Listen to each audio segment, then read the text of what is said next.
there's been a lot of talk about this, about the Ebola virus that's been... Ebola, what's that? It's a bow tie. You put it on, and it looks like a big E. That's Ebola. Never mind. And Bow ties are cool. Bow ties are cool, man. It's a it's a virus that when a person gets it, the chances for death are very strong because it is very difficult to heal somebody with this stuff. There's a guy who came back to the United States. He was a doctor over wherever he was at, where there was an Ebola breakout. I mean, I don't think he came back. He got it over there. They brought him back. They quarantined him and brought him back. Right. That's what I'm saying is they brought him back here to the United States.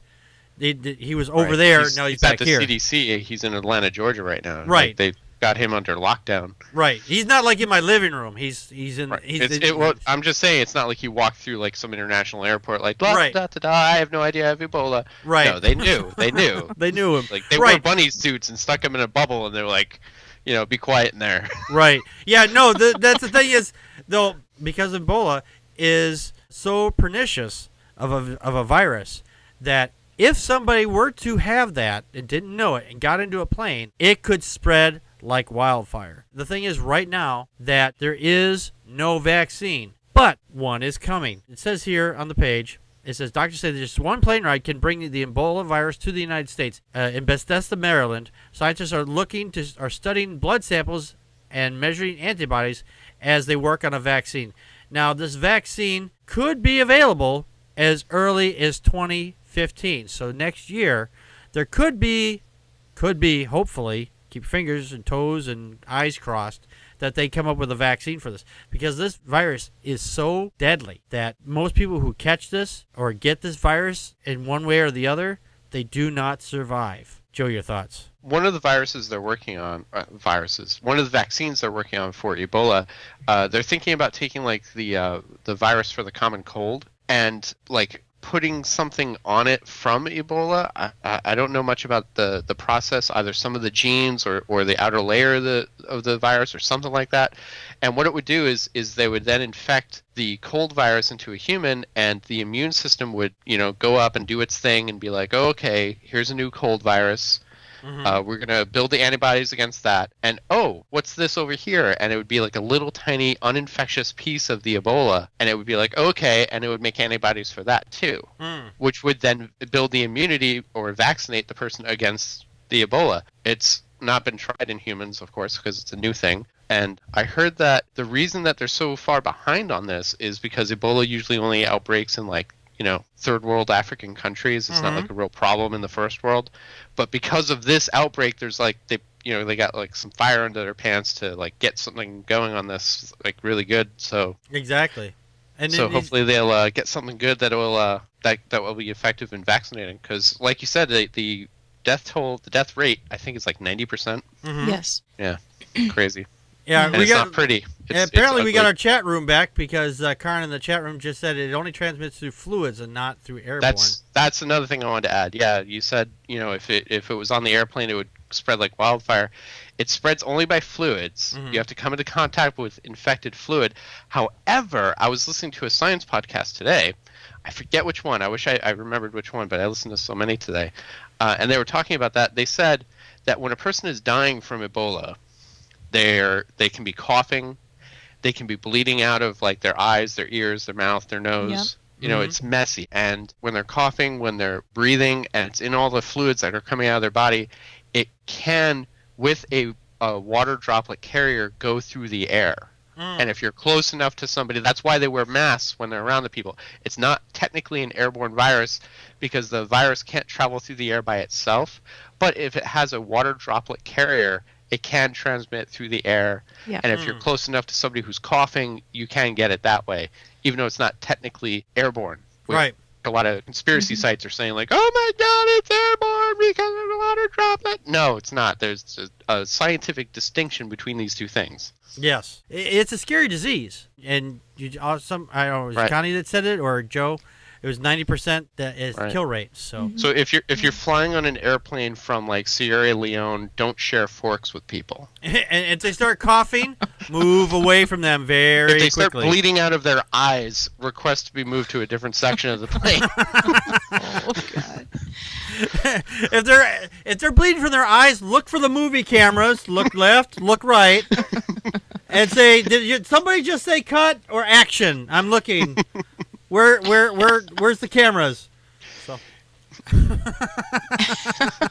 If the person next to you on the airplane is sweating profusely and bleeding out their eyes, you might be flying with Ebola.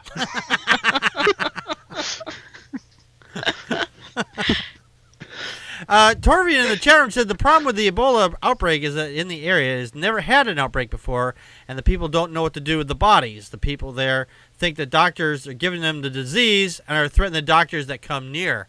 So yeah, that's a big problem. There's a lot of superstition going around. There's a lot of misinformation, a lot of distrust of the Western science and medicine. Yeah. And because the death rate is so high, like they see these doctors coming in and trying to help, but then everybody dies, and so the perception is, well, they're in here spreading the disease and killing people. No. They're trying to help you. Right. Yeah. What we need to do is we need to get this podcast over to those third world nations where they think this superstition where they don't speak English. Where they don't speak English. We need someone to translate for them. Translate this show into whatever Swahili. language. Into Swahili. Somebody Swahili. Get on that. We'll do this. We'll do this in Swahili. We could do it in the click language. Yeah, there you go. Click, click, click, click, click, click, click, click, click, click, click, click, click, click, click. Anyway.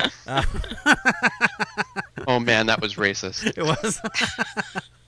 And Card said we had to take a really long power cord. So. Oh goodness. It has like a 3-week incubation period too, so like I think anybody coming back from helping over there would have to sit in a bubble for a little while too. Yes, at least. Anywhere from 2 days to 21 days too. It doesn't always wait that long. Sometimes it. Exactly. Right. Exactly. So you better have Fast. a goddamn good book. I hear 50 know what Shades else of Grey is pretty interesting. Well, and it'll be if Ebola virus was isolated from semen 61 days after the onset of the illness in a man who was infected in a laboratory. Ah.